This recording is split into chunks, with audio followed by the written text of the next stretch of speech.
So at the stage where you and Anjie got together, Nathan was 12, Danny was 4, Becky was 2. And suddenly Anjie wasn't all his. Yeah, exactly. So how did he respond towards the other children? With Danny, he was fine. Absolutely fine with Danny. They just went straight up into the bedroom and started on the video games and things. But no, he never bothered much with Becky at all. When he was 19, he came to the house with girls in a car. Tell me about that. Yeah, well, I thought it was one of his many pranks. So what happened? Well, you had these young girls. They didn't look any more than 12 in Becky's car, 4 of them. And he pulled up, he got out of the car, he was grinning, and they started to get out of the car. I went, "What are you doing, Nate?"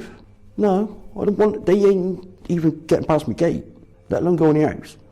So take them back to wherever you found them, and is the parents or whatever, you just take them back now, because this ain't funny at all. So this is borderline paedophilia. Do you wish now that you had gone further with that you had maybe... Well, I do now, yeah. But do you think that day, looking back in that, there were warning signals then? And in hindsight, yeah, there was a lot of what we call warnings now. And I've been beating myself up for over a year now for not taking grasp of the situation. When she said to you, I think it was, that, "Oh, Dad, you really wouldn't be able to protect me if Nathan did anything." Yeah, she did say I was an old fogey and I wouldn't be able to stop him and all that sort of thing. In 2008, when Nathan was 21, he brought Shauna home. Tell me about that, because she, I gather, was only 15 then. Yeah, he tried telling me she was 19. I said, "I wasn't born yesterday, son." I said, "Put her back in the car and sod off. I am not having someone like that in this house." I said, "Don't forget, we fought hard to get our kids out of care. We were not only fighting my ex, we were fighting social services as well, and it went on for ages and ages." It sounds like at that stage your relationship with Nathan had become quite difficult. We had our moments. On the whole, it wasn't bad. But, we had our moments when he pushed me beyond what I considered to be a prank, say. But he was in the house because his mother was Anjie? Yes. Yeah. Do you regret that now? Yes. Who wouldn't? It's my darling little daughter, am I? When it became clear that she was missing and people were coming to your house, Nathan and Shauna were also in the house with you? Yeah. It was like nothing happened. Not an inkling of guilt or anything. But when I think it was the family liaison officer, said to you they were being questioned, you were disbelieving, weren't you? Yeah, I just couldn't believe it. I thought it was the normal thing. Well, 9 times out of 10 is someone they know. And then it now turned out that Nathan and Shauna were in the house, and in the car outside was Becky's body. Yeah. About 12 feet away from where I was sat, her body was in the back of that car and I didn't even know it.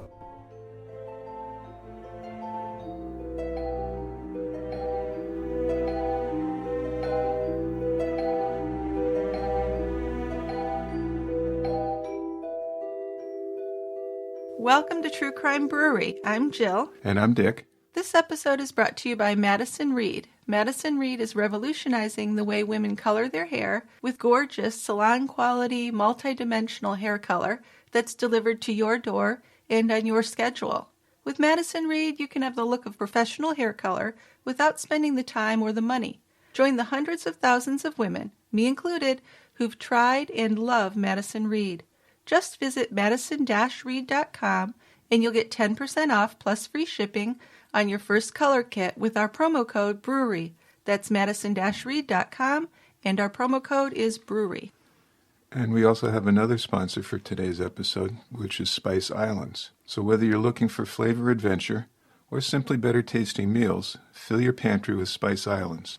By sun-drying many of their spices and de-stemming their chili peppers by hand, Spice Islands uses a craft approach to capture the volatile oil, which gives flavor to each spice. So whether it be Saigon cinnamon, dillweed, bay leaves, garlic powder, cumin, or turmeric, Spice Islands maintains a strict standard for each item to ensure consistency, quality, and flavor. Visit spiceislands.com/brewery for more spice facts and delicious recipes. And don't forget to pick up Spice Islands spices in the premium spice section of your local retailer. It only took minutes to tear apart the family of Darren Galsworthy, a blended family that had been through hardships and illnesses, to finally find some happiness and equanimity. Darren and his wife Anjie had been through difficult relationships before they fell in love and merged their two families into one cohesive group. Things were not perfect, but they were in love, and Darren felt proud that their children had a solid home. Becky Watts was 16 years old and living with her father Darren and her stepmother Anjie when she was reported missing in 2015.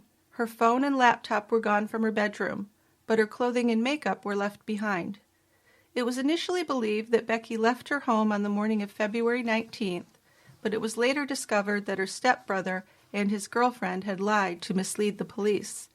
The search for Becky involved family, police, and volunteers, as well as a social media campaign using the hashtag #FindBecky. Now, as parents, it's hard to imagine what Becky's parents went through as days passed and there was no sign of her. Tragically, finding Becky would not bring relief, but only open deep, long-lasting wounds her family would struggle with forever. This is a story of strength and loss, a killer in the family. It edifies as it devastates, bringing to light a sad truth. Even those closest to us can destroy us. Now, this crime took place in Bristol, England. So the beer is going to be a British beer, Okay. of course. I picked a barley wine. This is Harvest Ale from J.W. Lees and Company in Manchester. So like I said, it's a barley wine. These are about the strongest of beer styles. They tend to be amber to dark brown color. Taste and aroma range from intense fruits to intense hops. And they're kind of thick-bodied beer. I mean, it's not that it's a chore to drink it, but it's a sipping beer, not something you're going to chug down. Which is good for the cooler months when winter starts settling in, That's what I was thinking. Yeah. Now, there's kind of two divisions. There's English barley wines and American barley wines, and this is an English barley wine. They tend to be more balanced than their American cousins. The American versions tend to be more insanely hopped, slap you in the face type of hops. But the British ones, the English ones are, I don't want to say more refined, let's just say more balanced. So this particular one, Harvest Ale, is a dark amber color, a little bit cloudy. There's a small off-white head. Nice, rich malt aroma. Caramel, toffee, raisin, maple syrup. Great taste. It's medium-bodied. Alcohol content is 11.5%, so it does definitely warm you up. That's a high alcohol content, yeah. It's up there. Yeah. Yeah, nice beer. Okay, thanks, Dick. Let's open it up and see what's going on down at the quiet end. Okay.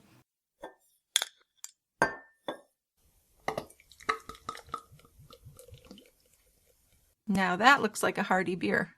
It is. Let's take it down there. We'll enjoy it. Okay, good. So it looks like there's a Halloween party going on down there. I see a lot of costumes. Yeah. And makes it fun. It is that time of year. Sure. Yeah. I noticed also, for you Walking Dead fans, there's a Daryl and Carol. Yes, we were that, a year or two ago? A couple years ago. We did it pretty well. I don't know if they're living up to us. I don't think they are. I was going to comment on that. I mean, they certainly look okay, but we rocked. Yeah, maybe I'll put our picture as Carol and Daryl on our Instagram or something, just for people who are interested, which are probably not very many, but the few that would care to see it. Just in case. Yeah, okay. I think that would be good. It's a good idea. Yeah. And maybe the party will still be going on when we're done with the podcast. Well, yeah, let's just hope we can get the podcast done before it gets too rowdy. Yeah, before the vampires start jumping on us. That's right, exactly. Okay, take it away. Now, when Darren Galsworthy was 29, he met a girl named Tanya Watts in a local pub. Tanya was 22 and worked as a caretaker in a home for the elderly, and she was there with friends, and Darren bought her a drink. One thing led to another, and they quickly fell into a pretty serious relationship, sharing a flat in Cadbury Heath. Now, Darren worked full-time as a sheet metal engineer. He was brought up very poor and had a very strong work ethic. He worked through the week and went to the pub on weekends, which I think is what a lot of these guys do. Yeah, right? These English guys, right? Sure. At least they do in all the books I've read. Angela's Ashes, all that kind of thing. The stereotypic Englishman. Right. Tanya gave birth to their son Danny in 1995. And Darren and Tanya weren't married, but they were in a committed relationship, and they were good parents to Danny. Their relationship, which had always had problems, though, began to fall apart after that. They argued all the time, and Tanya often threw Darren out of the house. So these were pretty volatile arguments. He would end up sleeping in his car or at a friend's house, and this became a pattern. So by the time Danny was 2, Darren moved out of the apartment for good. He did pay his child support, and he took Danny with him on the weekends. And now they had a brief reunion in 1997, a couple of years after Darren had moved out permanently. Which is very significant to our story. It is. They had a one-night stand, and Tanya became pregnant. Now, Darren's figuring, I don't think this kid is mine, because they were only together for that one night. Right. Yep. But that's all it takes. That's right, true. Doc? Yep. Yep. So Tanya had a little baby girl, Rebecca, who they would call Becky. Darren brought Danny over to see the baby the day after she was born, and they both fell in love with her right away. Becky was an adorable baby, looked a lot like Danny. So he's starting to think, maybe this is my daughter. Yeah. Yeah. And maybe that's not a bad thing, because she's really cute. Well, it's good. Yeah. Of course, I'm always wondering, what if he hadn't bonded with her right away? Then he'd still be saying, oh, it's not my kid. I don't know. You know? That's hard to say. After Tanya recovered from the delivery, they went back to the routine of Darren taking Danny on weekends. Now, when Becky became 3 months old, Tanya suggested that Darren also take her. Darren's a little reluctant because he's still not quite sure it's his daughter. Tanya insisted. She said that if he wanted Danny, he had to take both kids. I give her credit for that. I mean, she's trying to make sure that her daughter has an involved father. So, yeah, I think that's okay. I'm not sure about the saying you can't see Danny unless you take her, but it seemed to work. A little bit of blackmail. A little bit. But, whatever you need to do, I guess, within reason. Right. Yeah. So, and of course, caring for Becky made Darren fall in love with her. Of course. She's a cute little baby. Began to notice how many ways she looked like him. He didn't have a DNA test yet because it was more than he could afford. But he's beginning to believe that Becky's his daughter. Yeah, definitely. Now, he'd met his future wife, Anjie, back when he was only 22 and married to another woman. And he bumped into her again a little while after Becky was born. Yeah, so this is like 10 years apart. Yeah, right. So a few months later, he met her at the pub with a girlfriend, and she had just broken up with the boyfriend, so the two of them are available now, which sounds like they both kind of had been crushing on each other for a while. At least had each other in the back of their minds, maybe. Yeah, this is the kind of the soulmate theory. Yeah. Yeah.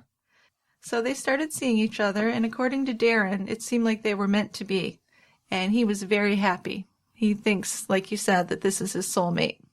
Now, Anjie had a volatile relationship with the father of her son, Nathan, and because of turmoil in the home, she'd sent Nathan to live with her mother during the week, and on weekends she had him with her.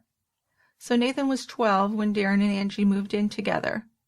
Nathan stayed on with Angie's mother so he could stay in the same school, but Anjie did see him every day anyway. She would walk over and walk him to school in the morning and back to her mother's in the afternoon, so he only lived down the block. Right. They saw each other plenty. Yeah. Now, Nathan did not have a relationship at all with his biological father. It doesn't sound like anybody did. No. So it was important to Darren and Anjie that Darren develop a relationship with Nathan and provide a positive influence. Now, it took some time, but Nathan did warm up to Darren, and Darren started to look at him as a son. Now, Danny was 4 at the time, and Becky was only 2. And when Nathan met Danny, he invited him to his room to play video games. So even though they had an 8-year age difference, they got along well. Danny looked up to Nathan, and seems like video games kind of bring all different types of kids together. Yeah. Yeah. They had a good time. Yeah. So Becky, though, she's too young to play with the boys, and she ended up spending most of her time with Anjie and Darren. Now, Becky was a pretty fussy, demanding baby who screamed a lot. That's what Darren said, yeah.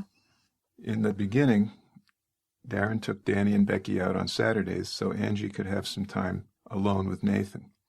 But eventually Anjie said she wanted them all to be together as a family on the weekends.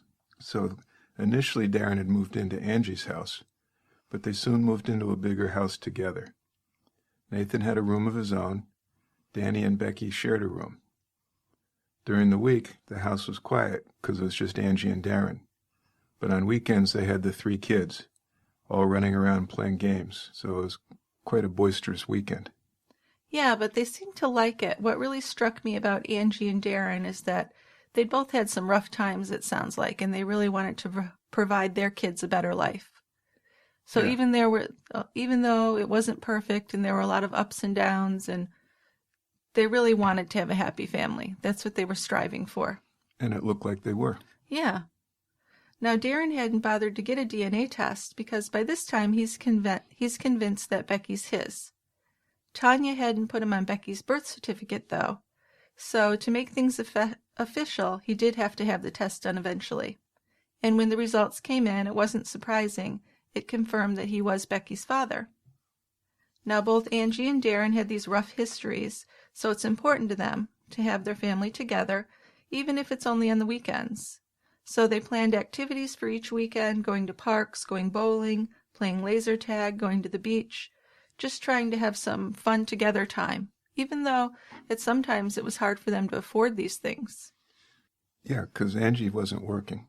I don't think so. And Darren was a blue-collar worker. Right, he worked hard, but he didn't make a ton of money. Right. So they sacrificed a lot for the kids. They did, and most parents do. But yeah, I would definitely say that they did. And they had a lot of fun on their outings. But Becky, she became very well known for her tantrums. They were quite extreme. She could scream for a long time when she put her mind to it. So there were several times when they had to leave events because she was so loud and disruptive. Now, it really seemed to be her way of getting attention. So after she learned to speak, which I think she started speaking a little bit late, like around 3 years old. She was later. Yeah. And wasn't her first words Nathan? That's what they said, yeah. So that's kind of haunting. It is. Yeah. But, I think she liked Nathan when she was little.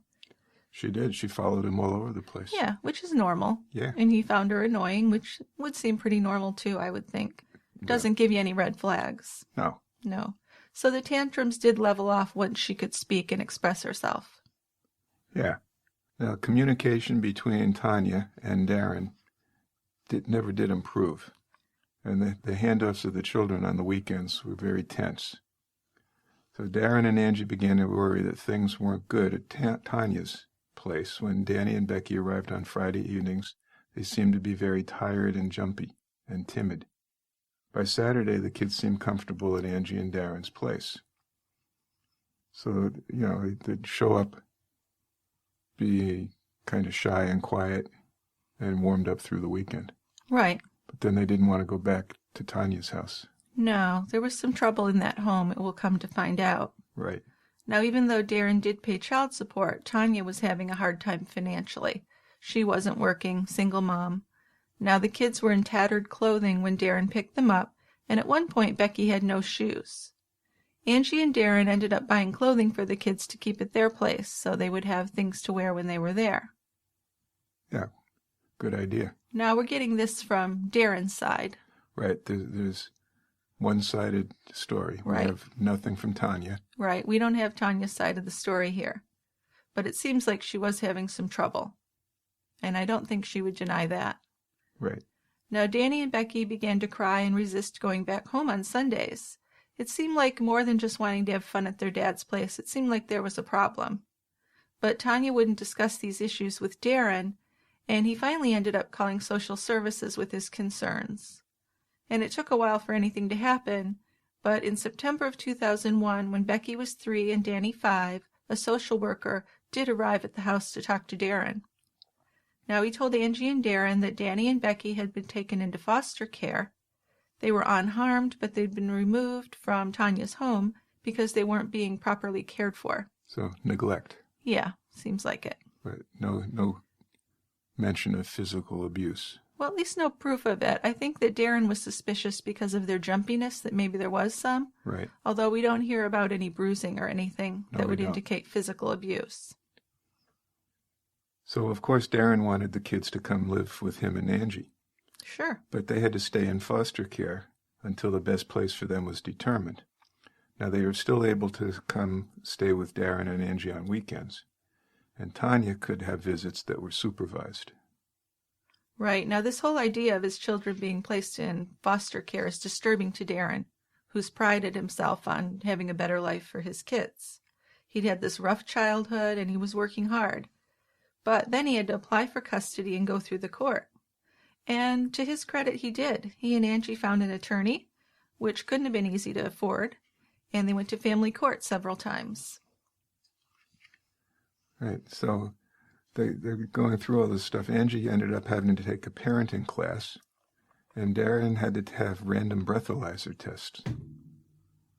Now, Nathan was 14 at this time, and he wanted Danny to live with them, but he was annoyed with Becky, who was just a little bratty 3-year-old.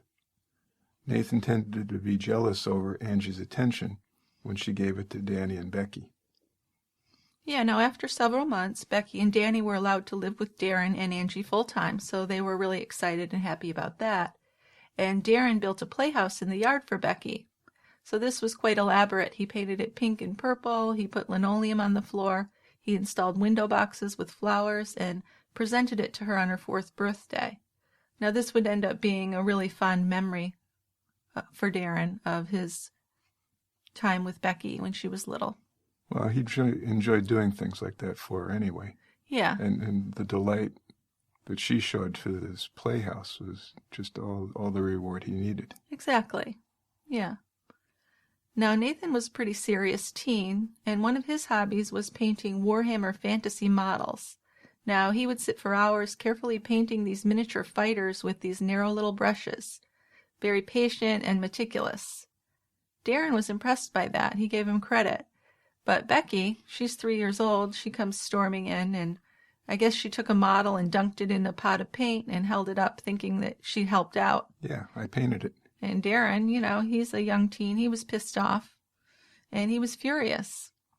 Now, the thing was that he didn't really seem to understand that she was little and just trying to please him. He seemed to have trouble understanding that she's a little kid.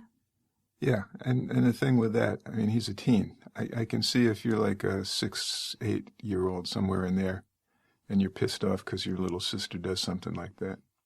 Yeah, But yeah. a teenager should have, to my mind, a better understanding of how young kids work. Well, you're right, and I think that Darren and Anjie recognized that this was the case. But they did think that Nathan was very immature, had some issues, and kind of chalked it up to that. Right, I guess so. But, it could be a problem. Sometimes they'd have to discipline him. She's just little. You can't yell at her or whatever. Yeah. Yeah. And it seemed like he had a difficult time comprehending that. Yeah, maybe part of it was he only saw her on the weekends. I don't know. Because all week he's not with her. And he's used to being the only child with his grandma. So that could be a transition every week for him. It could be. So Becky was so young when she was taken from Tanya that Becky started to see Anjie more as her mom. But she knew that Tanya was her biological mother. They told her that. But of course she's spending more time with Anjie, and Angie's thrilled to have a little girl. She wasn't able to have more kids. And Becky started calling her my Anjie. So Anjie always wanted a daughter, and as Becky's getting older, she's spending more and more time with her, teaching her how to bake. So I know that sounds cliche, but that's what they did. And I think that kind of annoyed Nathan, that she spent so much time with Becky. He's looking at it as she should be spending time with him, right? Right, I would think so.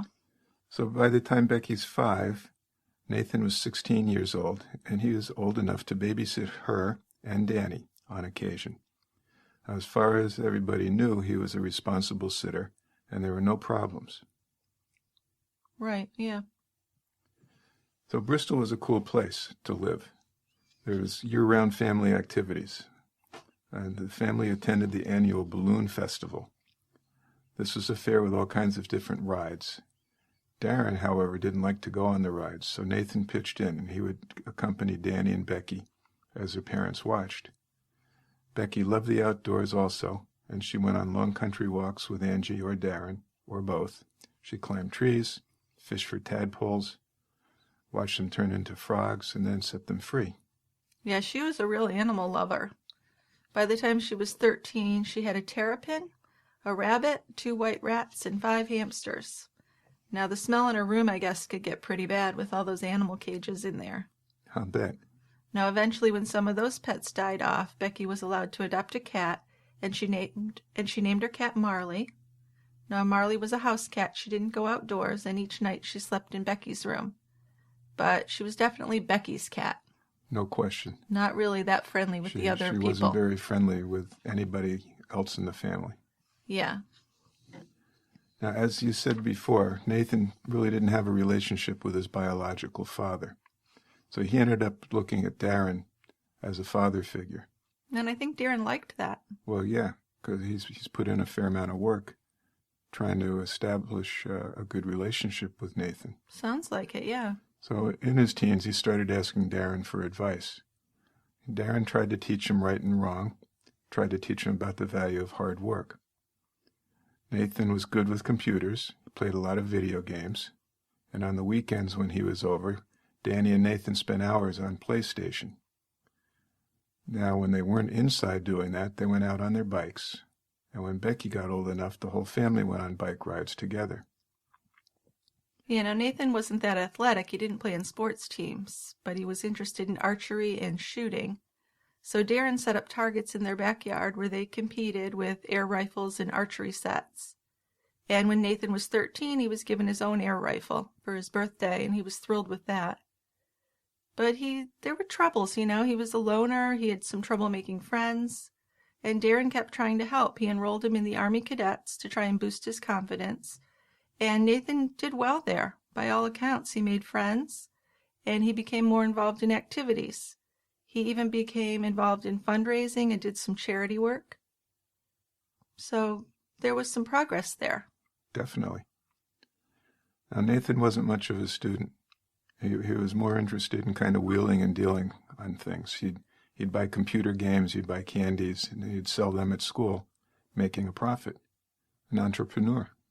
Well, that's the way you could look at it, is in a positive light, yeah. Sure. You could look at it as, oh, maybe he's a future con man, or you could look at it, maybe he's a future, Bill Gates. Who knows? You don't.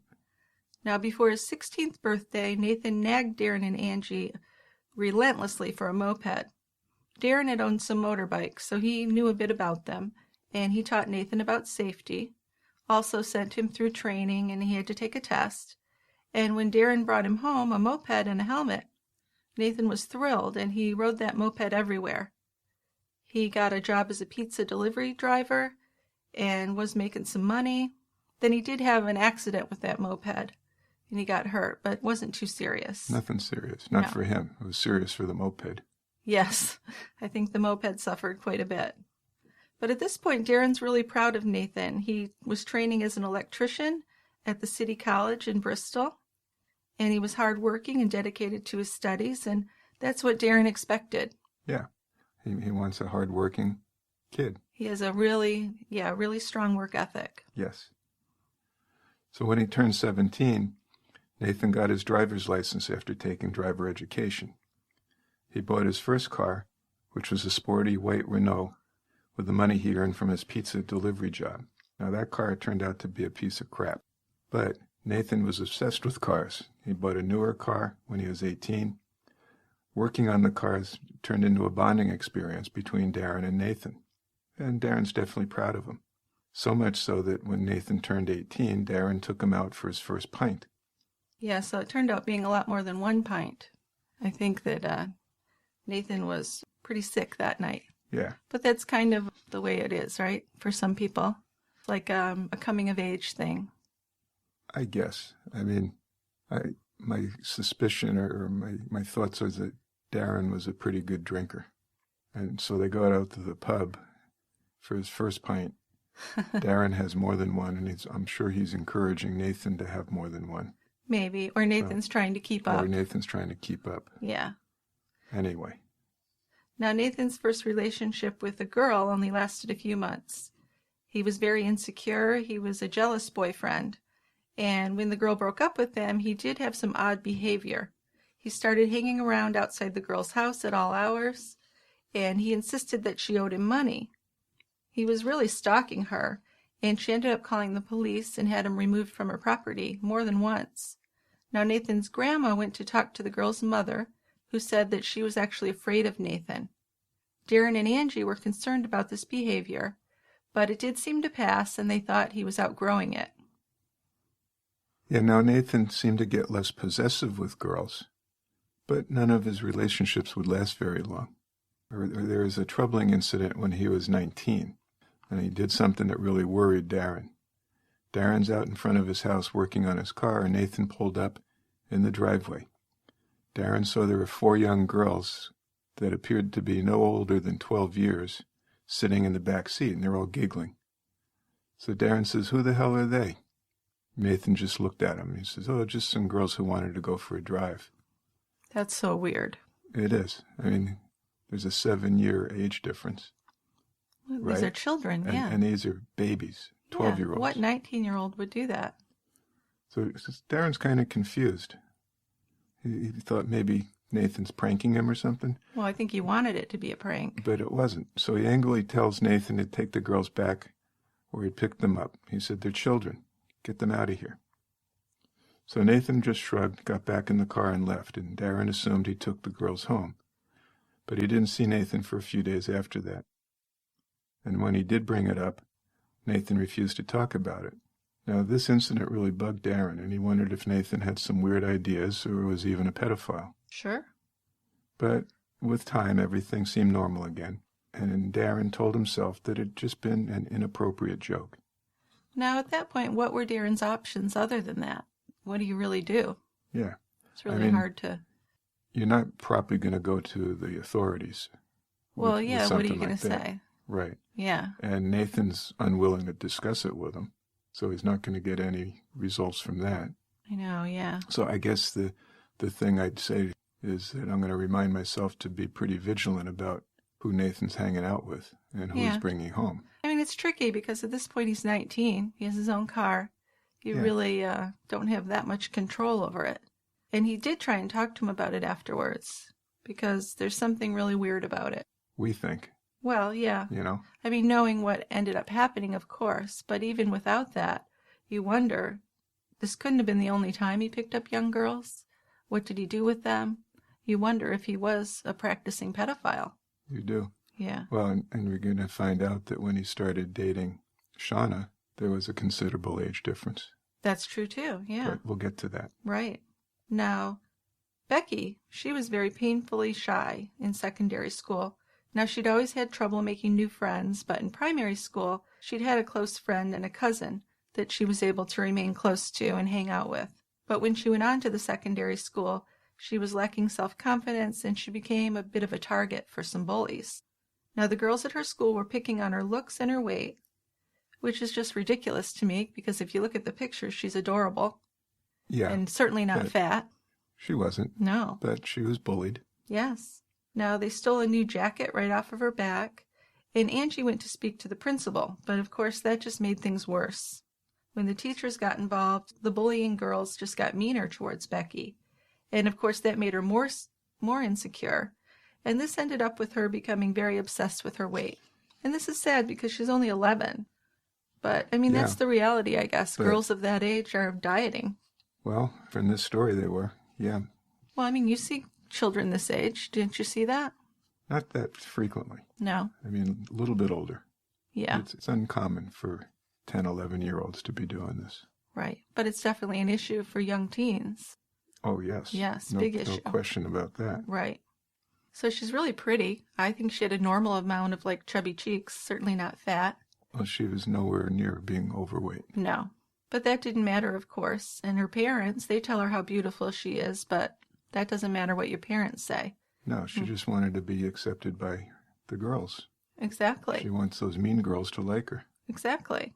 So she sets her mind to losing weight, and she's really depressed and crying a lot to Anjie about thinking she's ugly and fat. So to appease her and try and help out, Darren and Anjie bought some low-fat and diet foods for her. And Becky said, you know, if I could lose some weight, maybe the bullying will stop. And after a while, they began to notice that Becky really wasn't eating at all. She only picked at her food, eating a few bites, and even of these Weight Watchers meals, she would scrape most of them into the trash. And she's 11, so this is concerning because, I mean, she's still growing, obviously. Yes, big concern. Yeah. So Becky talks to Anjie, and she's concerned because she's not losing weight fast enough for her. Anjie obviously is concerned that she's worried that Becky's overdoing things and getting more and more unhealthy. So Becky's getting thinner and thinner, all the time complaining about being overweight. Now Darren agreed to help her work out in the home gym, thinking that exercise could be good for her. And I guess the thing he tried to do is say, if you're going to exercise, you got to be eating to help build up your muscles. Sure. So this worked for a little while. And that's a much healthier approach to things. Yeah. And she spent a few hours per week boxing and exercising with her dad, and she ate all her meals. She got pretty toned up, got stronger, but things were still pretty crappy at school. Yeah. Well, Anjie got a call from Becky's school asking why they had decided to homeschool Becky. And this was news to her. She didn't know what they were talking about. So apparently Becky had stopped going to classes, and she told the school that she was going to be homeschooled by her parents. So this was her way of trying to get out of going to school. Now when Anjie confronted Becky, Becky burst into tears. She said that no one at the school liked her, and she didn't want to go back there. So Anjie and Darren were not equipped to homeschool Becky, and they couldn't afford to put her in a private school, so they just wanted her to go back to school. They're trying to find a workable solution so that Becky can go back to school and be successful, but they're having trouble with that. So after that, letters are coming from the school saying that she's still missing her classes, and the school actually threatened legal action against Darren and Anjie for not making her attend, because that's the parents' responsibility, right, to get her to school. It is. So they're kind of at the end of their rope. They could take her to school, but they can't stay there all day and make sure she doesn't leave. It's a tough situation to be in. Very difficult. Now, the school finally agreed to separate Becky from the other pupils, and they were going to teach her more on a one-to-one basis in a room or area that's called the pod. And this was a teaching room where they taught students who were struggling to fit in. Now, this was a better fit. She adapted better, but still continued to have attendance issues. And at the same time, her obsession with her weight began to spiral more and more out of control. She began making excuses for not eating and for skipping meals. Now, whenever she exercised now, she'd get dizzy. Yeah, so she really couldn't do that. She had to give up exercising. Yeah. She actually fainted several times, and it got to the point where she was so weak she couldn't even get up from a chair. She was terribly thin, and she looked sick. Darren and Anjie were becoming really nervous wrecks. And during this time, it really upset them because Nathan would joke and criticize Becky, laughing when they would be worried about her. He made things worse for her, taunting her and continuing to call her fat. So, of course, this upset her more, and she starved herself more. Now, this made Darren and Anjie very angry, and they told Nathan to leave her alone. I mean, at this point, Nathan's 23, and Becky's 12.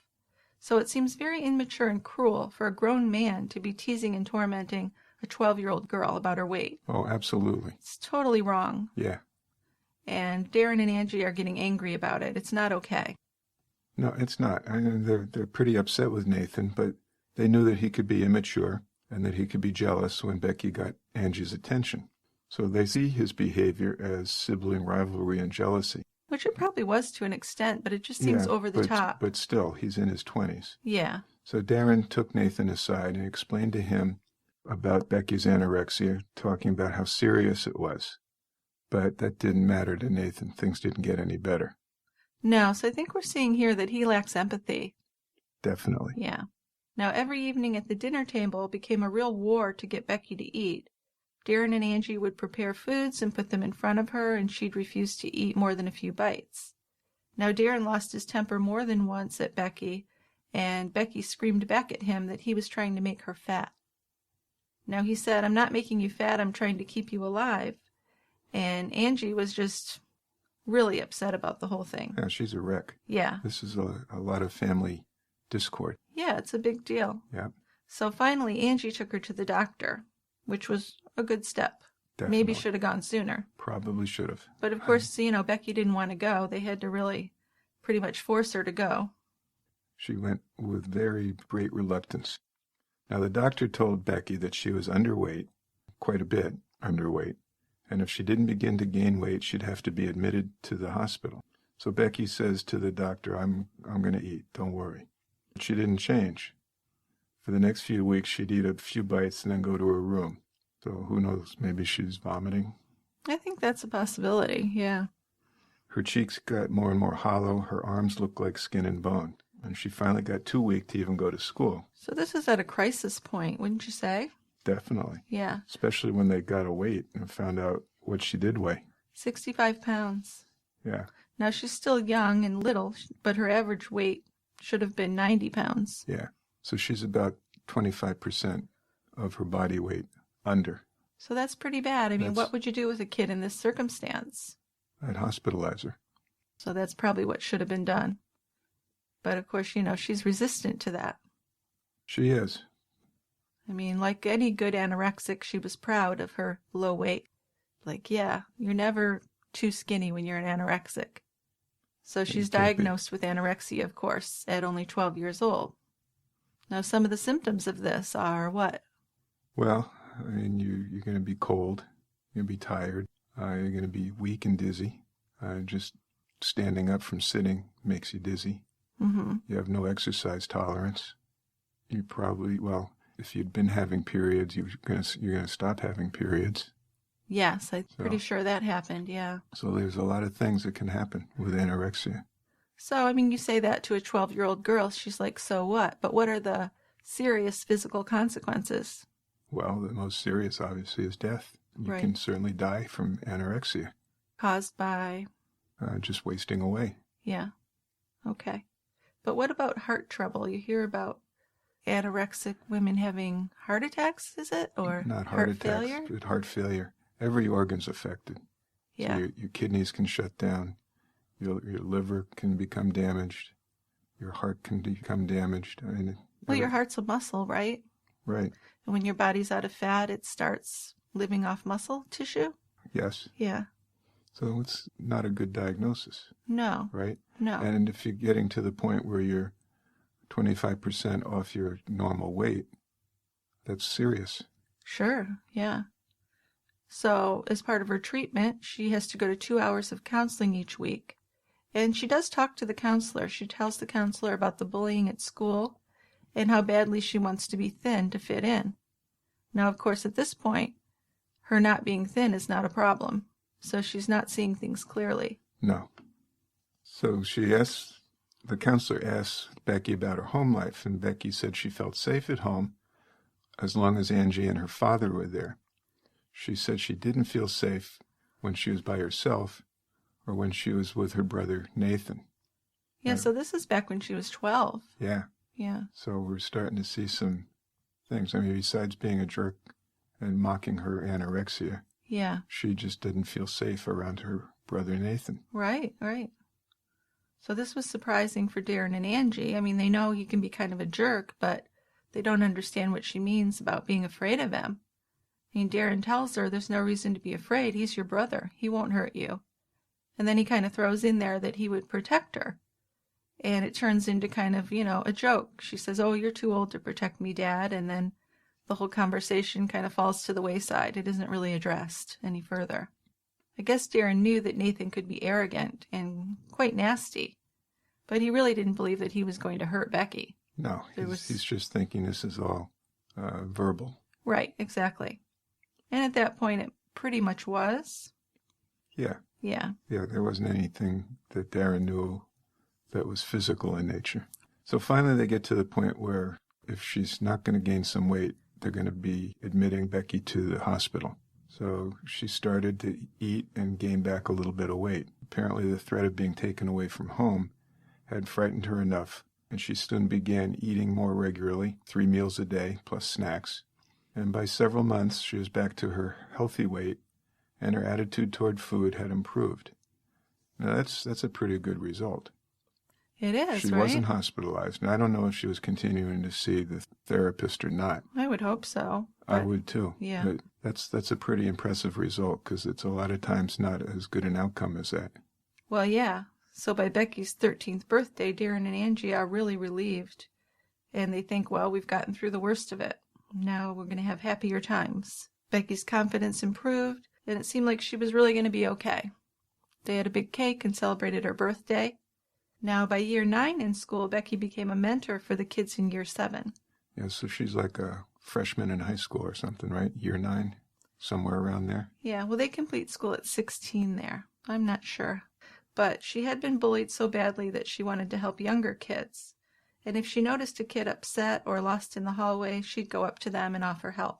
The school actually gave her an award for this. The award was for being the most kind-hearted student. So Becky ended up using her struggle against anorexia and bullying in a very positive way. Mm-hmm.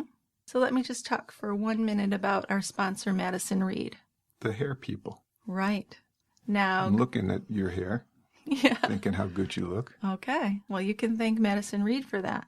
Now, going to the salon is a real luxury, but it's very expensive and time-consuming, and I don't miss it at all. I had been getting my hair colored at the salon for years, and I honestly didn't think I'd ever color my hair at home again. They have the drugstore box color kits that are kind of hit or miss.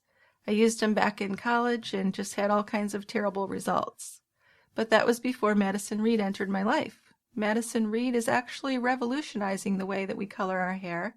They have the ultimate hair color hack, the quality of salon color with the convenience and affordability of doing it yourself. Join me in getting the multidimensional European hair color delivered to your home on your schedule for only $25.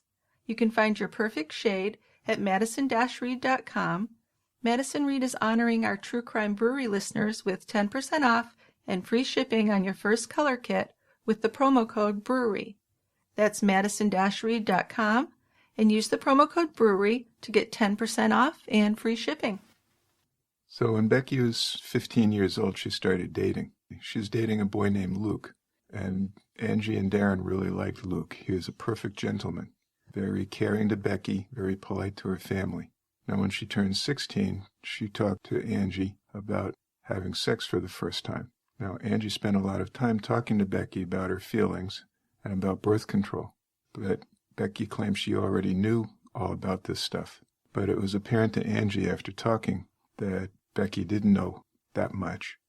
And after the discussion about birds and bees, Becky decided to wait until she was a little older and to make sure she was with the right boy. Sounds very sensible. Yeah.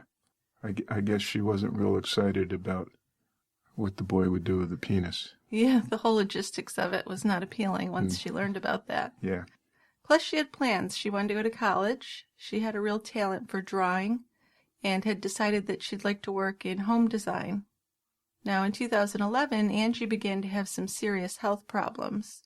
It began with sudden blindness, which was terrifying, and that eventually resolved. Yeah, she woke up blind. Yeah. I went to bed seeing and woke up blind. Essentially, yeah. How's that for disconcerting? That would be terrifying.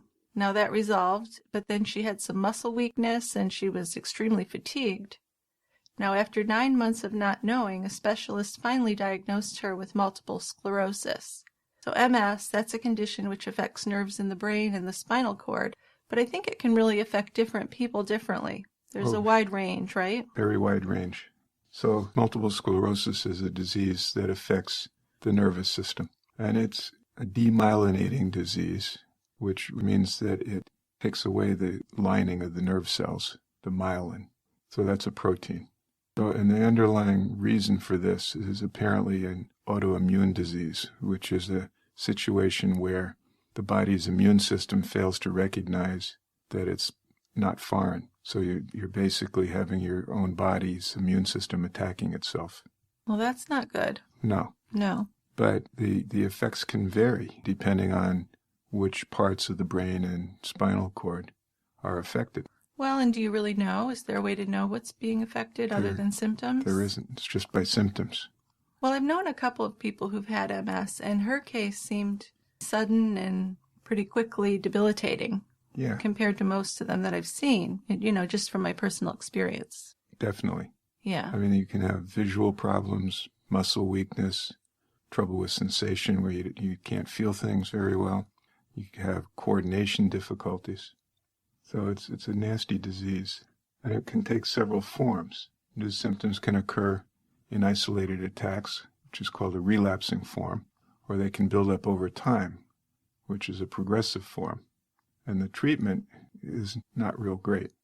There really isn't an effective treatment. So long-term outcome can be really difficult to predict. Good outcomes are seen more often in women than in men. It's better to have the disease develop early in life rather than later. It's better to have the relapsing course, and better for those who initially experience very few attacks. However, it does affect life expectancy, and you're going to be 5 to 10 years below life expectancy with MS. Yeah. Well, she was kind of older when she got it. She was in her 50s, right? Right. And it just seemed like she was in a wheelchair pretty suddenly. Yeah. Well, Yeah. She just by age, she was in the higher risk group. Okay. So this is really devastating news. Definitely. You know, she'd been a really fit and active woman before this. So she was having difficulty just getting around the house on her own. And Nathan was worried about his mom. He would yell at Becky whenever Becky left anything lying around that, you know, she could possibly something she stumble could over. trip over. Right. But he was doing the same thing, according to Darren. Yeah, I mean, he can be the good son and try to help his mom, but he's doing the exact same stuff that Becky's doing, just leaving stuff around. Right. They're teenagers. They're not always that considerate. No. But this is a difficult adjustment for the whole family. Angie's depressed and crying a lot. She's got these physical limitations, and she often needs to be pushed in a wheelchair when they leave the house. And Darren, of course, he still has to work to pay the bills, and he's rushing home afterwards to prepare dinner and help her as much as he can. Now, Becky did help out a bit, but she's busy too. She'd bring Anjie tea and help her in and out of the wheelchair when she was around. Now, Danny, at this point, had gone to live with his biological mom, Tanya, when he was 16. Yeah, I was trying to find if there's any reason for that, because I wasn't aware of any discord between Danny and Darren and the other family members. So I'm thinking maybe it was just Nathan picking on people and Angie's illness, and Danny figured, I'm going to get out of this place. Well, those are certainly factors. Yeah. Plus, his mom's home maybe wasn't as crowded, so I'm not sure. So back in 2008, Nathan was 21, and he announced he was bringing home a new girlfriend to meet Anjie and Darren. Now, Darren was out front working on his car again when Nathan pulled up in the driveway, and in the passenger seat, Darren saw a girl who looked no older than 14. Now, his mind flashes back to the day that Nathan had brought these 4 12-year-olds home. And he's waiting for her to say this is a joke. But it wasn't. The girl got out of the car, and apparently she's Nathan's girlfriend. Now also she's dressed in a little black skirt and a revealing top, which seems way too provocative for this young of a girl. And Darren's disturbed by this, and he's thinking, is Nathan attracted to children? What's going on here? So he asks Nathan who this girl is, and it's confirmed this is his girlfriend, Shauna. And, Darren doesn't mince any words here with him. No, he says, are you trying to get yourself arrested? Now, Nathan seems surprised by this. He says, relax, she's 19. Darren held up his hand and he shakes his head and says, I can tell she's not 19. I'm not stupid. Right. Get back in the car and piss off, he said. Right. So I guess Nathan argued with him a bit, but Darren was not backing down on this. He wasn't going to let Nathan bring an underage girl into the house. Not only was this completely inappropriate, but he didn't want to risk losing Becky to foster care if they found out that there was an underage girl here with a 21-year-old man. Exactly. Right? So he glared at Nathan until Shauna got back in the car finally and they left. So then he told Anjie about it, and she was worried, but she's kind of in this position where she doesn't want to upset Nathan. Now Darren told Nathan that he could bring Shauna over if she brought a birth certificate with her to prove that she was 19. Yeah, so for the next 2 years, Nathan continues to see her, and in 2010 he brought her back home with the birth certificate that showed she was 16. So now she's legal. Yeah, barely. Barely. So this just confirmed what Darren had thought. That the first time Nathan had started seeing her, she was only 14, and he was 7 years older. So Darren thinks this is pretty inappropriate. But at the same time, he didn't feel that he could ban her from his house because she was at the age of consent. Yeah, and Shauna was pretty polite with Darren and Anjie. They decided they liked her in the beginning, I guess. Now, it was creepy that she's with a 23-year-old, and she's 16, but they get to know her, and they learn that she'd spent her childhood in different foster homes, so they're starting to sympathize with her and thinking, maybe we can give her some parental stability. Yeah, I mean, they've worked their magic before. They thought they did, Or yeah, they thought right. they did. So, here's another kind of project. Right, and at this time Becky's 12, so she's easily impressionable by teenagers, right? Right. So she's looking up to Shauna and thinking, oh, maybe Shauna could be my friend. And she tries to win over Shauna, but Shauna was very dismissive toward Becky. Becky had gotten interested in fashion, and she'd been using her allowance to buy clothes online. And because she was too shy to go out and shop in the stores, much of what she purchased wouldn't fit, or she'd decide she didn't like it as much as it looked like she would. And then instead of sending it back for a refund, she started giving it to Shauna, and this was kind of annoying to Darren, who's providing the allowance. Yeah, so Shauna ends up taking much of what Becky offers her, but she was pretty rude about taking it. Yeah, she never said thank you. No. Now, when Anjie overheard this, she didn't understand what was going on, because Shauna had always been polite to her and Darren. It makes you wonder if she was just manipulating, being nice to them so she could hang around, and maybe she wasn't so nice. That's a thought, right? Right. And then she began playing on Nathan's jealous nature, and there's troubles in that relationship. She's flirting with other men in front of him and teasing him about seeing other men, and as a result, they're seeing Nathan become more possessive and controlling, kind of weird like he'd been before with that girl. Now, he had her come with him everywhere he went, and he controlled her money. He'd never completed his electrician apprenticeship because the firm had closed down and he hadn't looked for another one. So he'd been working takeaway delivery jobs and hadn't gone back for the training. Then he began complaining of having back pain and went to a doctor who diagnosed him with fibromyalgia. So can you just give us a little bit about what that is? The quick overview. Yeah. So it's a medical condition characterized by chronic widespread pain and a heightened pain response. So like touching a shoulder or something would be quite painful. Now I wonder, is there a genetic connection here with Anjie's MS? Could there be? Well, there can be some overlap in symptoms. Mm-hmm. But in family members? Yeah. Yeah, okay. Because it's not fibromyalgia is not a well understood condition. It's believed to involve a combination of genetic factors and environmental factors. So genetic factors, okay? Mm-hmm. But So it could have been real. There's some skepticism, as that's the only reason I say that with Nathan having it.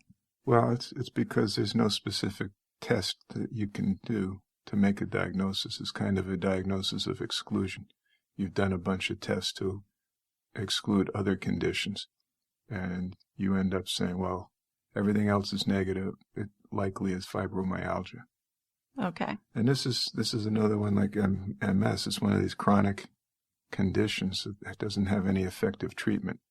Mm-hmm. So other than saying, get enough sleep, exercise regularly, eat a good diet, which of course we all should do. Right, yeah. There isn't much to offer for people with fibromyalgia. Some people are actually helped by cognitive behavioral therapy, so you're seeing a therapist for that. But it's a tough condition to treat. Okay. Very frustrating. Well, Nathan claimed that the pain was so bad he could no longer work, and this had disappointed Darren, who's skeptical of the whole thing, because Nathan had seemed fine until he started seeing Shauna. So he'd been a hard worker, he'd been ambitious, earning his own money, becoming independent, and now he wasn't doing anything. So he seemed to have a defeatist attitude, which was getting worse. So it's hard to say, was it the fibromyalgia that made him depressed and tired? Or was he depressed and tired and, said he had these aches and pains and got a diagnosis? It's hard to say. It's hard to say. Yeah. But he was basically just laying around. Yeah, which isn't good for it. Like you said, you need to have some exercise and be taking care of yourself. Now, Nathan and Shauna are spending more and more time at Darren and Anjie's house, and they're getting fed. It's a good deal. Darren is working 12 hours a day just to make ends meet. and he began to feel that Nathan and Shauna were taking advantage of him. So he tried to bring this up carefully with Nathan, but Nathan didn't seem bothered by it. So that wasn't working. Which is strange, right? You should have some pride about that. Most young men would, I would think. One would think, but no. So Nathan's gone from being a hard-working young man to someone living off of others. And besides just being kind of what Darren would consider lazy, Nathan's hygiene was suffering. He stopped shaving, often looked and smelled like he hadn't bathed or changed his clothes in days. So Becky would sometimes join Darren in criticizing Nathan. She called him a lazy mooch. Now, that obviously wouldn't go over very well with Nathan, would it? No, not at all. Well, Darren felt like the reason Nathan didn't work was maybe because he didn't want to let Shauna out of his sight. That was one of his suspicions. That's a possibility, isn't it? Yeah, if he was that possessive, it is possible. Yeah. So it's a good way to stay home and keep an eye on things. Well, and there'd been so many changes. I mean, he was being rude to his mother, and this change in attitude was very painful for Anjie, who's already dealing with this chronic illness. Now, Darren and Anjie thought they were really losing touch with Nathan, because they'd really been proud of him and thought he was going in the right direction, and now he's not. So then, on top of that, Shauna gets pregnant. Now, the upside of that was she got public housing. Right, so they moved out. Yeah. I don't know if they officially both ever lived there. Right. Right. I mean, they sort of combined or split time between the two places. Yeah. Now, Darren and Anjie felt a responsibility towards Shauna now because she's pregnant with their new grandchild. So they decide they're going to be supportive and welcome her into the family as much as possible.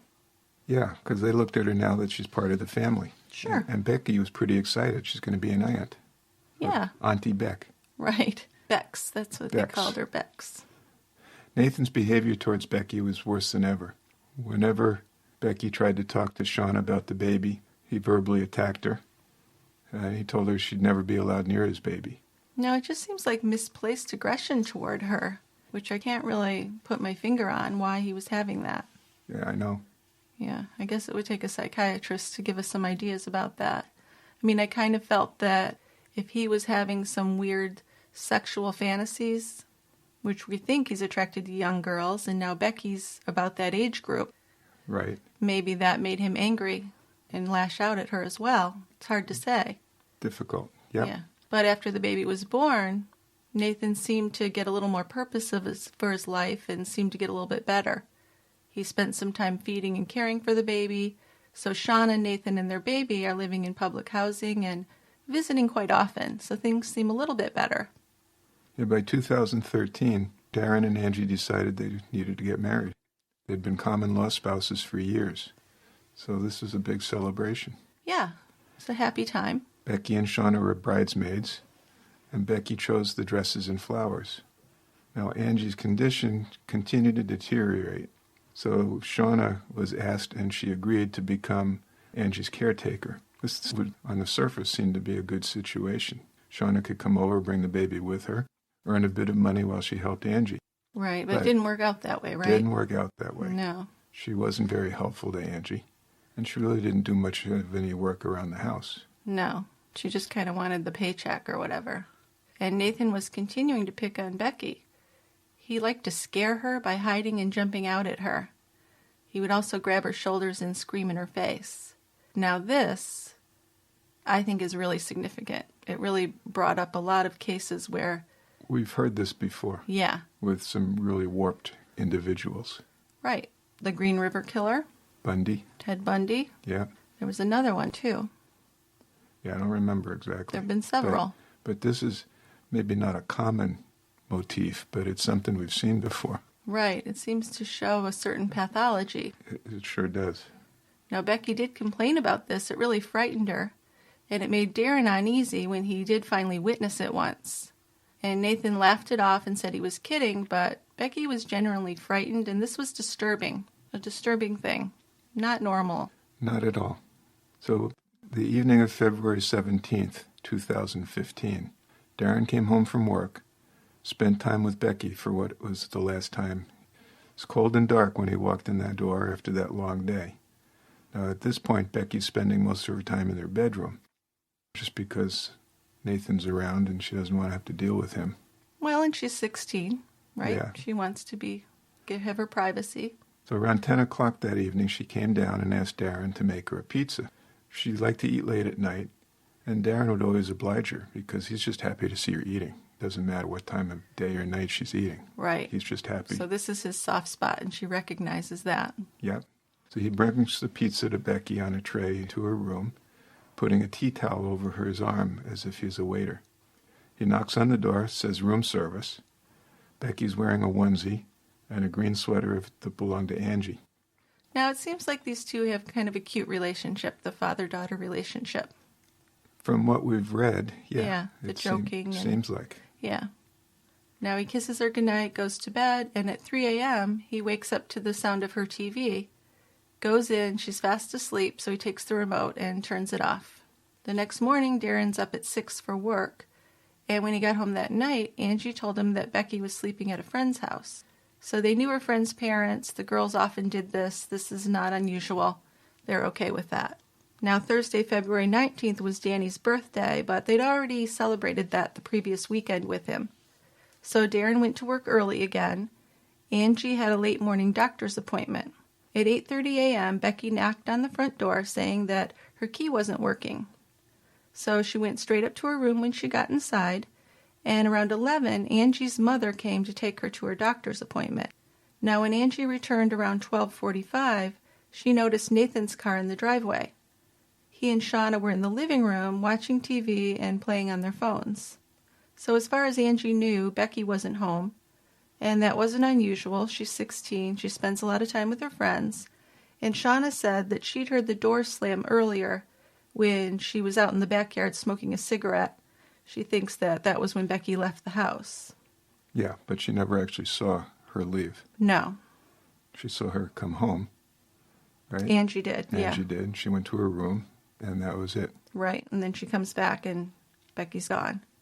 So a few hours later, Becky's boyfriend Luke comes by looking for her, and Shauna answered the door. She runs upstairs to check on Becky and returns, shaking her head, saying she's not in her room. She went out earlier, I think. So Luke, the boyfriend, is confused. He turns to Anjie and tells her, this is strange, because Becky hasn't responded to any of my texts, and we were supposed to get together, and that's just not the way she is. She doesn't do that. No, this is totally out of character. Yeah. So Anjie tells Luke she'll tell Becky to get in touch with him as soon as she gets back. But then Becky doesn't return that night either. And Anjie thinks she's spending the night at her friend's again. And Shauna and Nathan stay at the house until about 7 p.m. that day, watching TV with Anjie. So nobody's real alarmed yet. No. Until the next day, which is Friday the 20th of February. Yeah, Darren goes off to work that morning as usual. And then in mid-afternoon, Anjie calls him because she's getting more and more worried. So apparently Becky's friends were at their house, along with Luke, and none of them knew where Becky was. And it turns out no one had seen her since the morning of the day before, and nobody could reach her by phone. Tanya and Danny hadn't seen her either. So Anjie asked Darren if he'd heard from Becky. Yeah, so he had to think a minute because he hadn't seen her since that night, that Tuesday night, when she was sound asleep in her room. So, that horrible parental panic sweeps over him. Right. And he goes to his manager and says, I have to leave. My daughter's missing. She's in the wind. Yeah. So the manager suggests that Darren check her Facebook page, and nothing's been posted in 2 days. So this is alarming. So he calls her cell phone and leaves a message. She doesn't answer her cell phone either. No word. So Darren gets home. There's a group of people in his living room. Anjie was there, Nathan and Shauna were there, and 3 of Becky's best friends, and her boyfriend. Now, they're all pretty worried and confused. Becky only spent her time with a few select people, and here they all are. Right. And no one's heard from her. Right. So this is very concerning. Now, Shauna had said that she heard Becky leave the house on Thursday morning around 11:15 while Anjie was off at her doctor's appointment. Darren had Becky's girlfriends go look with him in her room to see what was missing, and they found that her jacket was gone, but she'd left her makeup behind. Her overnight bag was there too, and her laptop and cell phone were missing. Now, the only missing clothes were the onesie that she'd been wearing the last time Darren saw her and the green sweater. So by now it's 4 p.m. And Becky had not been seen for over 24 hours, at least. So Darren called the police, and as they waited for an officer to come, because it's not a big priority, they don't rush right over. Right. It's been 24 hours. He's calling her cell phone and leaving more messages, getting more and more desperate. He decides to walk down the street and knock on doors, to see who saw her. And nobody had seen Becky. When he comes back, Shauna's playing on her phone like everything's fine, and Nathan was playing on the floor with the child, the grandchild. Now Darren asked Nathan to help him put a post on Facebook asking for help finding Becky, and Nathan was happy to help him. He helped choose a picture, and he typed up what Darren told him to. So he wrote, "Please share missing 16-year-old girl. Please private message if you've seen her or if you know anything." And then the 2 police officers arrived around 6:30. So that took a while for them to come. Now Anjie said she'd seen Becky in the morning before her appointment, and Shauna added that she'd heard music being turned off and the front door slamming shut at 11:30 a.m. But she didn't actually see Becky leave the house. Now the police seemed to think that Becky had gone off on her own and would return, but Darren and Anjie knew that Becky wouldn't do that. No, that's totally out of character. She's a very timid, shy girl who doesn't really go out and do much in public on her own. She wouldn't even ride the bus on her own because it would mean she'd have to talk to the bus driver. Yeah. So the police leave, and then Shauna and Nathan went back to their place. News that Becky was missing was spreading across the city. Family and friends were sharing the Facebook posts. That night, Darren couldn't sleep, and he kept calling Becky's cell phone. She never picked up. No. The way he told it in his book was that he's calling, he's pleading, and then by hours later, he's like threatening these kidnappers in his imagination, "Return my daughter." He's gone to such a stage of desperation. It's really heartbreaking, isn't it? It is. And I can just imagine what he was going through. Horrible stuff. So the next day, 2 detectives came to the house to talk to Darren and Anjie. They're going to look through the house, and they took DNA swabs. Now, shortly after, 8 more police officers arrived and started to go through the house. So it seems like at this point they're starting to take it seriously on Saturday. Yeah. Where Friday they weren't really, it was a missing teen. Saturday they're starting to, for whatever reason, take it more seriously. Because it really didn't make sense that Becky had left with her cell phone and laptop but hadn't taken any clothes, makeup, or even a toothbrush. Yeah, though it's kind of incongruous. Yeah, doesn't make sense. No. So her story of her disappearance was in the papers and all the local news programs. Police made a public appeal on TV, and that went on to national news as well. So they're searching the area, they're interviewing family, friends, residents, trying to get things organized. They did do a public search, but that both the police and the public participated in. Before it began, detectives told Darren and Anjie that they needed to do a thorough forensic search of the house, which meant that they would have to stay in a hotel overnight. So this was confusing to Darren. He wanted efforts directed to searching for Becky, and he didn't see any point of searching the house. You have to. Well, at this point, I'm wondering if police had already found some blood or something. Possibly.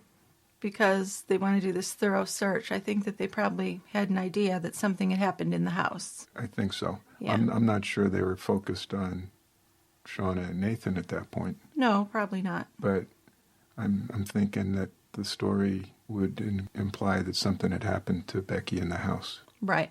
And as it turns out, Darren and Anjie didn't get back into that house for quite some time. No, they'd stayed in a hotel for at least 3 nights as police continued to search the house, and forensic officers combed through the house for clues. They even brought in sniffer dogs. Police forces from South Wales and Wiltshire came to help in the searches. Now, the main thing that concerned detectives was that there were no sightings of Becky after she supposedly left the house that morning. It's very odd that not one neighbor or passing car had seen her. They didn't live in the boonies. They were right in the city there. No, there were plenty of people. Yes. Also, she wasn't seen on any CCTV footage, which there was plenty of it. So I think police had a pretty good idea that Becky had never left the house. Right. So the next couple days, February 27th, Anjie and Darren were taken to the police station for more interviews. Now, they were taken into separate rooms and were questioned about family dynamics, which was puzzling to them, because they're expecting questions about where Becky could have gone. But the questions were all about family and more about Nathan and Shauna.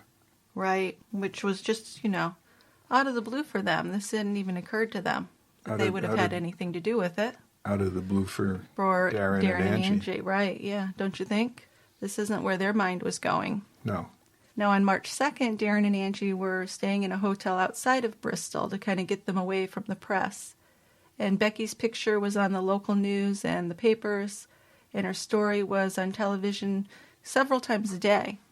Now, on March 3rd, Angie's cell phone rang, and it was one of the detectives. He said that Nathan and Shauna had been arrested. So Darren's reaction was kind of irritation, believing that the police are wasting time with this, that they're on the wrong track.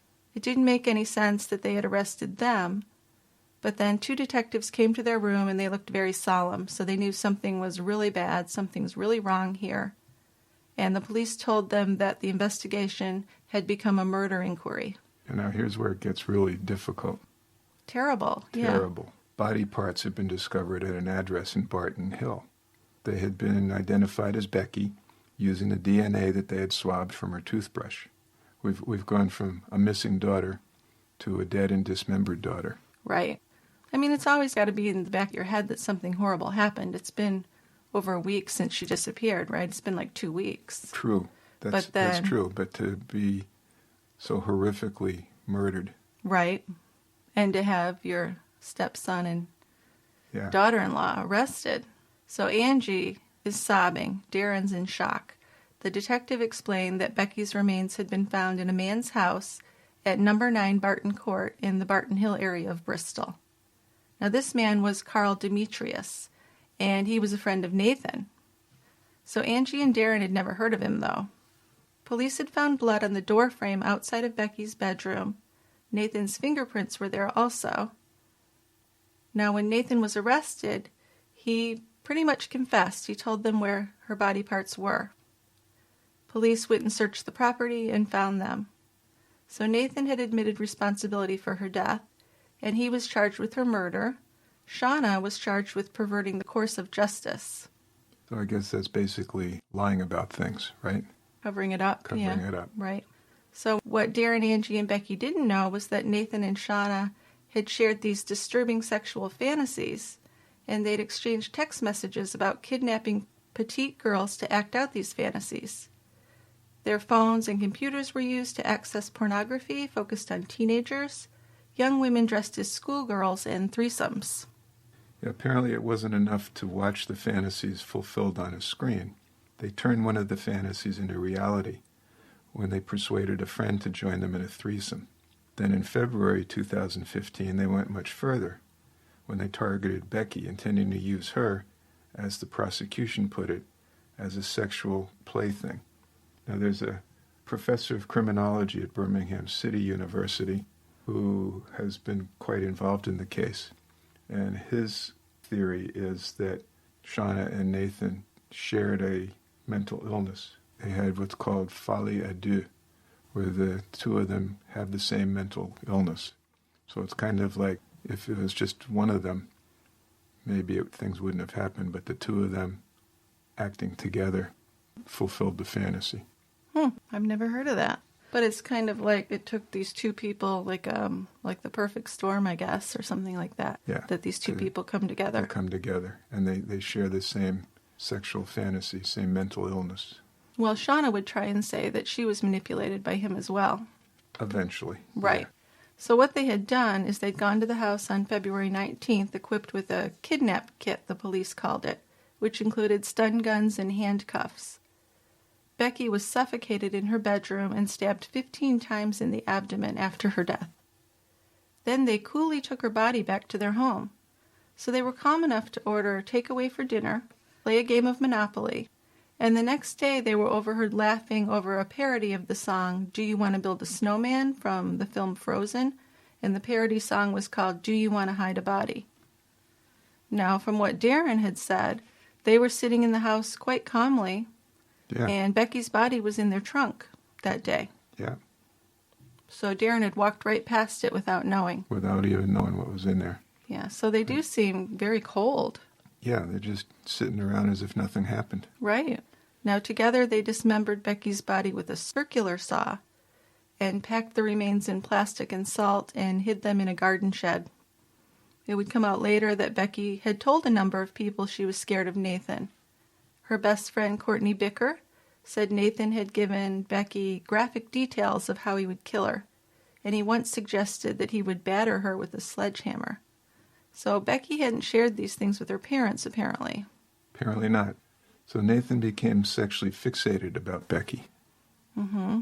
Now, police discovered that when she was just 8 and Nathan was around 20, Becky reported that Nathan had touched her leg through her clothing. In the months leading up to her murder, other relatives noted Nathan had begun leaping out at Becky to scare her, as you talked about. Yeah. And at home, Nathan had become physically violent with Shauna.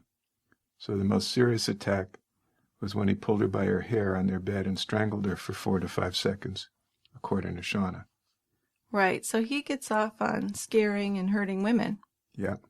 And for some reason, Shauna's going along with it, which she might get off on it too, it seems like. Quite possibly. Now, Nathan also used psychological torment to control Shauna, according to her. He would accuse her of being fat, although she was always slim, and he would pick on her for her smoking. She said she had to beg for food and for cigarettes. He briefly allowed her to attend college, but stopped her from going when he thought she was befriending some other men. So I could see he probably had some control over her because she was much younger. What do you think about that? Oh, there's no question in my mind. Right. But how responsible do you hold her for this crime? Equally. Equally? Yeah. Why is that? If he's controlling her, how do you come up with that? Well, he's controlling her, but she's a participant. She enjoyed this. Really? Yes. That's what police and the prosecution think as well. So Nathan was apparently frightened that he was going to lose Shauna. One time when she said she was going to break up with him, he used a fork to stab himself and violently scratch his own face. Now, by the time Becky died, Shauna and Nathan were spending most of their time holed up in their cluttered, filthy house. They lived in the bedroom primarily, with a toaster and kettle next to the bed so they did not have to get up to eat and drink. And Shauna got pregnant again. Yeah, that's disturbing. What a life. And one thing that isn't available to the public is what happened to these kids, which I understand. Yeah. But, you know, because their little baby, which they haven't said if it was a boy or a girl, was only a couple years old, and then she was pregnant with another baby. Again. Yeah. Now, Nathan would later insist that he had no interest in Becky sexually. He said that he killed her as a plot to kidnap her and teach her a lesson for the way she treated his mother had gone wrong. What do you think of this story? No. No. Succinct. Yeah. No, I think they were going to kidnap her, and they were going to carry out a sexual fantasy. And I think that Becky struggled, put up quite a struggle, and he strangled her. Yeah, but I kind of feel like he must have planned to kill her because she was going to tell someone. He was going to kill her anyway. Yeah. Yeah, but he killed her before they could fulfill the fantasy that they had about her. Right, because I think she fought more than they expected. I think so. Poor little girl. And then the stab wounds were done after she had died from strangulation. Yeah, why was that? That's pretty gross. Yeah. Well, when the news came out that Nathan and Shauna had killed Becky, family and the community were very supportive of Darren and Anjie, so I'm glad to hear that. For Anjie, she not only lost Becky, but she lost her son, who she thought she knew. She didn't know he was this monster. She worried that Darren was going to blame her for what Nathan had done and possibly leave her.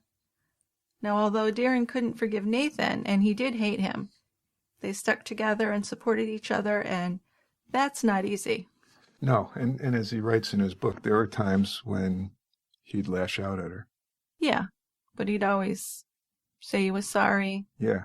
I mean, it was part of his mourning process. What a tremendous amount of pressure. Yeah, just, my heart really breaks for her. She's just got the illness, the death of a girl who was like her daughter, finding out her son is responsible. Yeah. And just a hardship you can't imagine, really. So, the preliminary hearing, that was held at the end of March. And Nathan was charged with the murder. Shauna was charged with perverting the course of justice. But then by June, she was also charged with the murder. And other people were arrested also. Jadine Parsons, James Ireland, Carl and Donovan Demetrius were all charged with assisting an offender. Yeah, now as Becky's family waited for the trial, they knew that Nathan had admitted to killing Becky. He hadn't entered a plea in court, but he had told the police that he was responsible. Now Nathan's attorney refused to let Anjie talk to him. She wanted to ask him why he'd done this. Anjie dealt with her misery by watching TV and keeping herself distracted, while Darren started drinking to excess. He always liked to drink a bit, and to banish these horrible images, he's drinking himself to sleep every night. Yeah, he was really hitting it. Yeah. And he'd spend a lot of time in Becky's room, talking to her. Now, that gave him some peace to think that she could hear him. Yeah, I think that was probably very therapeutic. Yeah. So Nathan's convicted of Becky's murder. Shauna, on the other hand, was acquitted of the murder after telling the jury that she too was a victim, and over the years had been controlled by him through physical and psychological abuse. However, Shauna was found guilty of manslaughter, and also being involved in the dismembering and concealing of Becky's body. Now, Shauna claimed that she had no idea that the body was dismembered. Yeah, no one believed that. Right. They were in this small apartment, and they knew that he had done this horrible deed in their bathroom with a power saw. Yeah. There's no way she didn't know. Of course not. Right? So they both were convicted of conspiracy to kidnap Becky, perverting the course of justice, preventing a lawful burial. James Ireland and Donovan Demetrius were acquitted of assisting, but the other two were convicted. Yeah, and the jury heard how that after the murder, Nathan took Becky's body back to their house that they shared, dismembered it with a circular saw, packed the remains in plastic and preservatives, and hid them in a garden shed. Yes, awful. Packages containing Becky's body parts were stored in suitcases and a box, and these were moved into the shed in Barton Court in the early hours of February 24th. Yeah, now I don't see how anyone with any empathy or human feeling at all, could do this to anybody. No. And your sister even more so. It's terrible. So Nathan's head was down as the verdicts were returned, and Shauna stared straight ahead, kind of dabbing at her eyes as if she was crying. Who knows? The jury took only 3 hours and 27 minutes to get the verdicts. Now, speaking to the BBC, Darren said, "There's only one way to pay for this sort of crime, and that's by losing their own lives." So he and his wife, Anjie, have really been through hell on earth here. Hadn't they? Yeah. So Darren said, it's just been horrendous. This is something I wouldn't put my worst enemy through. I was just so desperate to get her back, it was ripping my heart out. She was my youngest. The devastation and heartbreak are indescribable. I don't even have the vocabulary to describe it. Now, he did add that Nathan was so arrogant that he thought he could get away with it. And he said that he had loved Nathan like his own son, but now he hates him. Clearly, there's something psychologically wrong with the pair of them, Darren said. Which I would agree. Now, when asked her thoughts about what her son had done, Anjie said, "I was just devastated. I couldn't explain it. He'd always been honest and open with me, and he seemed fine." So clearly, there wasn't communication there. Obviously. And I don't blame her for that. He was an adult, but obviously she didn't have any idea about this. Right, and the senior investigating officer paid a tribute to Becky's family and friends, saying that they had acted with the utmost composure and dignity. Absolutely. They really had. And I'd really like to thank Darren for his book. It's called The Evil Within, which he wrote in honor of Becky, and it really is in honor of her. There's so much about the kind of person she was in the book that we weren't able to even hit upon. Now, much of our information for this episode, though, was gained for his book, and I did contact his publisher for an interview, but we hadn't heard back at the time of this recording, so we weren't able to talk to him for this episode, unfortunately. That would have been interesting. It would have been. And maybe we'll follow up with him at some point. That's an idea. Tough case. Yeah, it is, but I really think that the book was really a tribute to her. Yeah, you can tell. You can definitely tell. He did a good job with that. And I think he wrote it all on his own. Yeah, there's nobody listed as a co-author. No, and he's not a college guy. So he really did an awesome job with that. Definitely. Well, how about if we have a little music and we can get to our feedback? Got some great feedback again today. I'm for that. Okay. Let's go.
Welcome to feedback.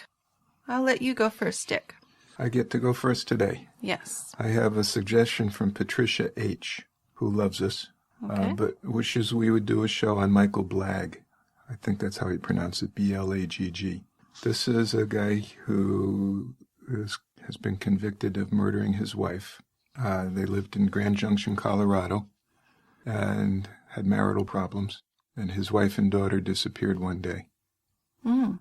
And eventually he was tried and convicted of murdering his wife. And what about the daughter? How old was the daughter? The daughter was a couple years old, young. Oh, baby. A fairly young child, maybe older than a couple years, 4 or 5, but a young kid. They've never found any trace of her. Oh, my God. Now, he's not been charged with regards to the daughter. But he's in prison for the wife? But he's in prison for the wife. Wow. And he's apparently been tried, convicted, denied a retrial. But Patricia H. says now there's another potential retrial. So I think that's something that we might want to look into. Okay. Yeah, that sounds really interesting. Let's put that in the to-do pile. Okay. All right.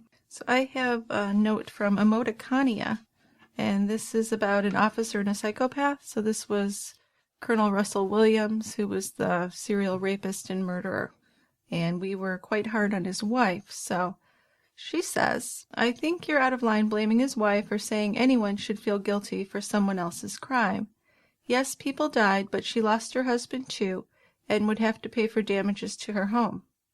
It could have been projecting that her house life was now damaged, and you're assuming people look at each other's computer files, even think their partner might be associated with neighborhood crimes, etc., a long time ago. I read that it's known and not fair for rapists to have wives and families at home who never noted anything amiss. I think it's irresponsible to broadcast such a scathing opinion of a woman who was never convicted, charged, or even arrested. Well, I'm not aware that it was scathing. I think that we suggested that she probably did know. Or at least had an inkling that something was wrong. Right. I'm not saying she should be in prison. No. No.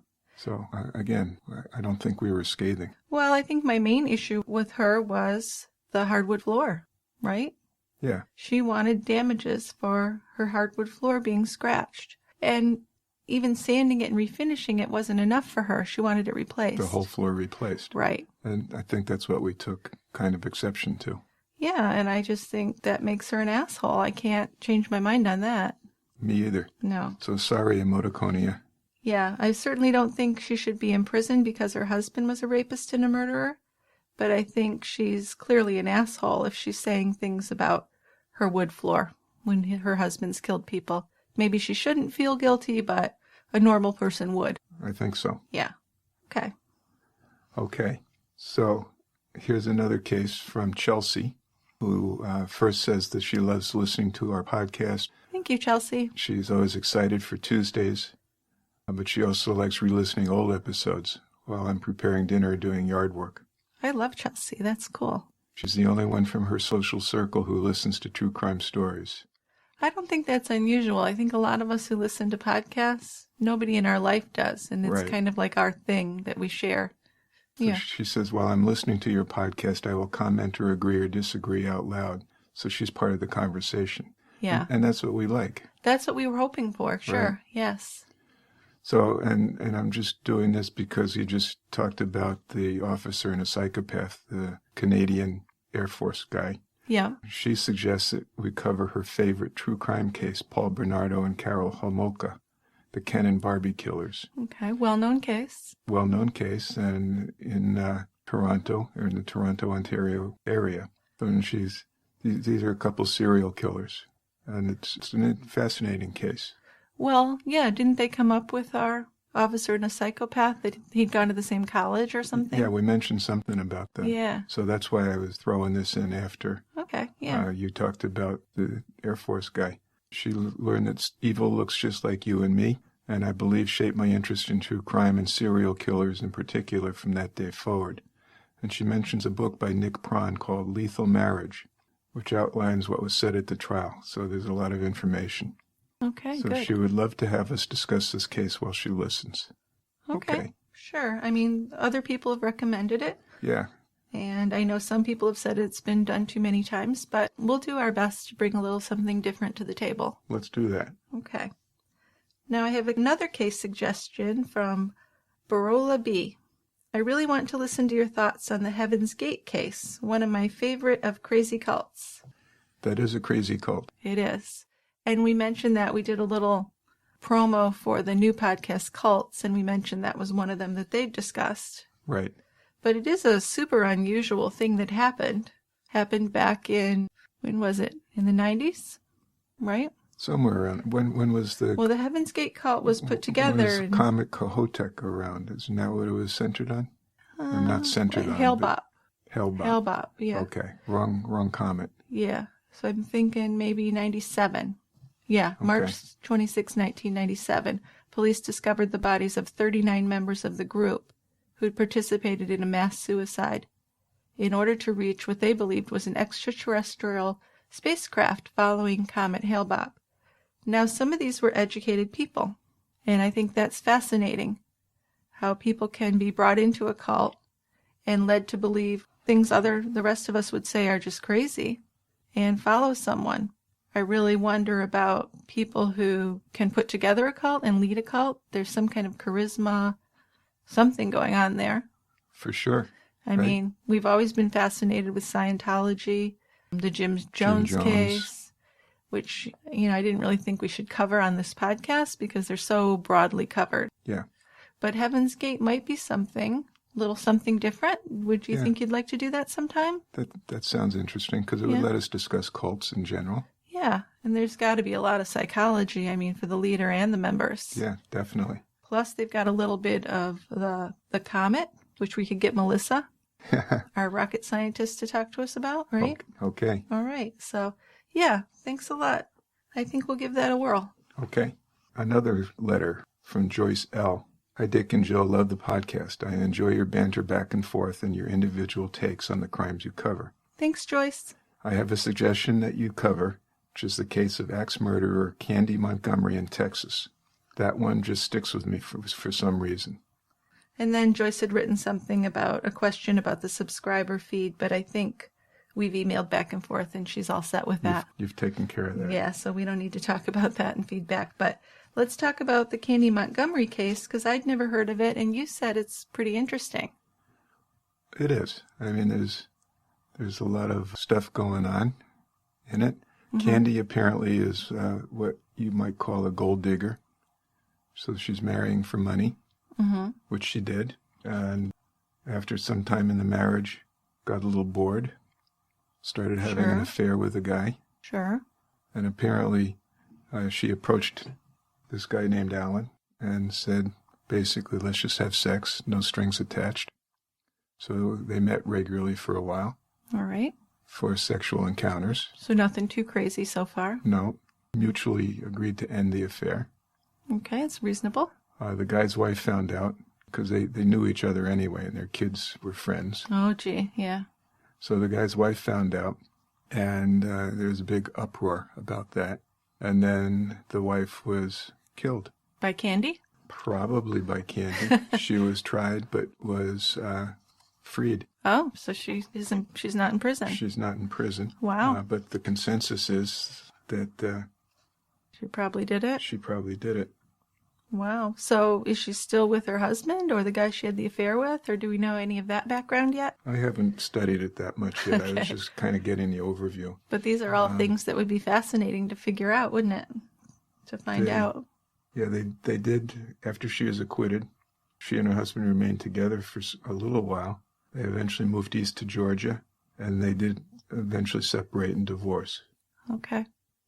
I just wonder if they had broken off the affair, why she killed the wife, if she did.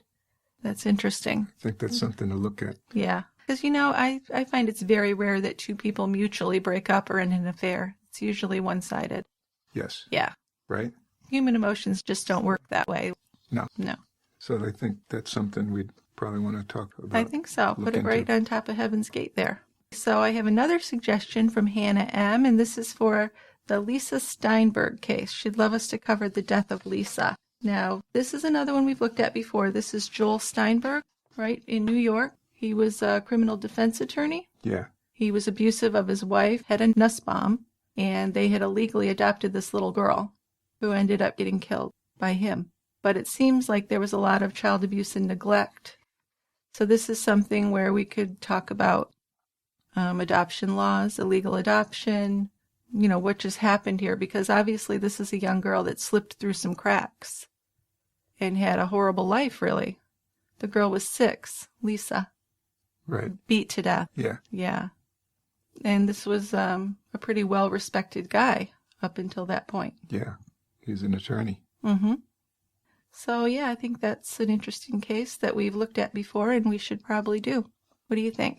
I think it'd be a good one to do. Okay. Okay. All right. Next one. This is from an anonymous emailer. Okay. One of my former classmates committed a terrible double murder in 2010, and he's currently on death row in San Quentin.